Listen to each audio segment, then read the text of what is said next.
Have you ever put on a pair of socks in the morning, only to find out that one of them has mysteriously vanished? It's like they grow tiny little legs and run away. Well, that happened to me all the time. My sock drawer was a sad, lonely place filled with single socks. A red one without its partner, a stripy blue one all by itself, and a fluffy yellow one with no friend in sight. It was a real sock-tastrophe. I looked everywhere. Under my bed, behind the dresser, even inside the washing machine again. But the missing socks were gone, like magic. One evening I was getting ready for bed, feeling a bit grumpy about my sock situation.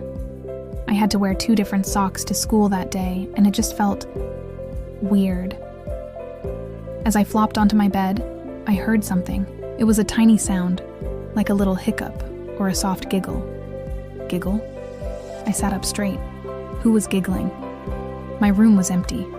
I looked around, my heart beating a little faster. "Hello?" I whispered. Silence. Maybe I just imagined it. I was about to lie back down when I heard it again, this time a little louder. A tiny giggle. And it was coming from under my bed. Slowly, very slowly, I peeked over the edge. It was dark under there, full of dust bunnies and forgotten toys. But then, I saw a little movement. 2 bright, button-like eyes blinked back at me, and then a small, fuzzy head popped out.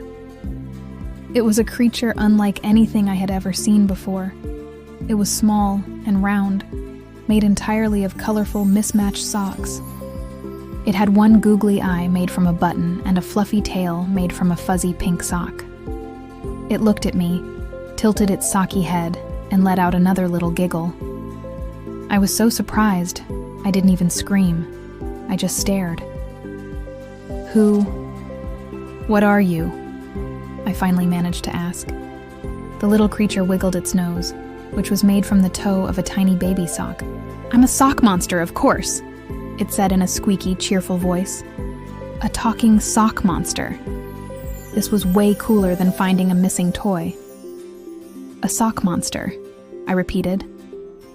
"Is that why all my socks are disappearing?" The monster nodded enthusiastically, its fuzzy body jiggling. "Your socks are the best," it squeaked. "They're so soft and cozy." I couldn't help but smile. He was actually pretty cute. "But why do you take just one? My socks are all lonely now." The sock monster's button eyes looked a little sad. "Oh, I don't mean to make them lonely. It's just, a single sock is the perfect size for a snack." "A snack?" I looked at my own feet. He wanted to eat my socks? The monster must have seen the worried look on my face because he quickly added, "Oh, not eat them, just nibble. A little taste. They're so yummy and warm, especially the fluffy ones. They feel like little clouds." He hugged a striped sock he was holding, which I recognized as my favorite one. "But those are my socks," I said, trying to sound firm. "You can't just take them." The sock monster drooped a little. "But they're so comfy," he whispered, looking down at his mismatched sock feet. I thought for a moment. He wasn't mean. He just really, really loved socks. Maybe we could make a deal. "Okay," I said. "How about this? You can't take my socks without asking. But if you ask nicely, maybe I'll share one with you sometimes. An old one." The sock monster's face lit up. "Really? You'd share?" he chirped. "That's the best deal ever." We had a deal. No more sock napping. But there was still one big question. "So, where are all my other missing socks?" I asked. "The ones you've already borrowed." The sock monster grinned a mischievous grin. "Oh, that's the best part. They're in my nest. It's the coziest, softest, sockiest nest in the whole world. It's my treasure." My eyes went wide. "A nest made of my socks. Can I see it?"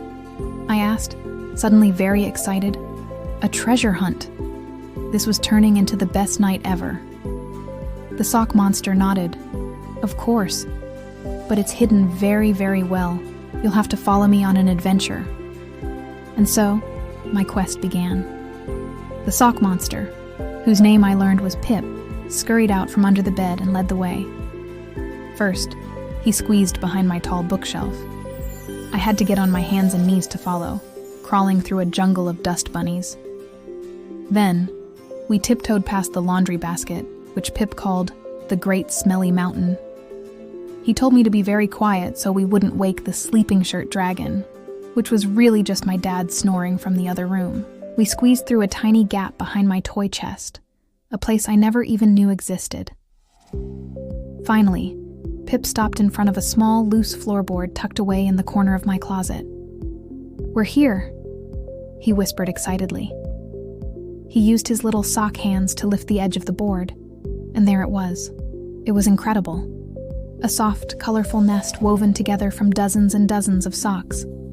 There was my blue-striped one, my green polka-dotted one, even the sparkly ones I wore for my birthday party.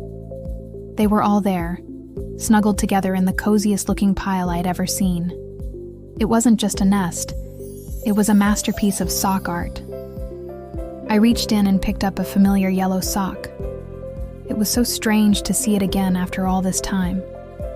Pip looked at me, a little nervous. "It's amazing," I said. "You're a great nest builder, Pip." He puffed out his chest with pride. "Only the best for my collection." We spent the rest of the night sorting through the socks. We made a pile for me to take back, and a pile of old, worn-out ones that Pip could keep for his nest. We even found a matching pair for the first time in weeks. We both cheered.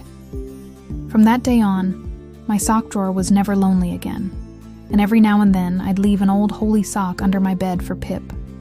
He'd always leave me a little thank you note, written on a scrap of paper, or sometimes a shiny button he'd found.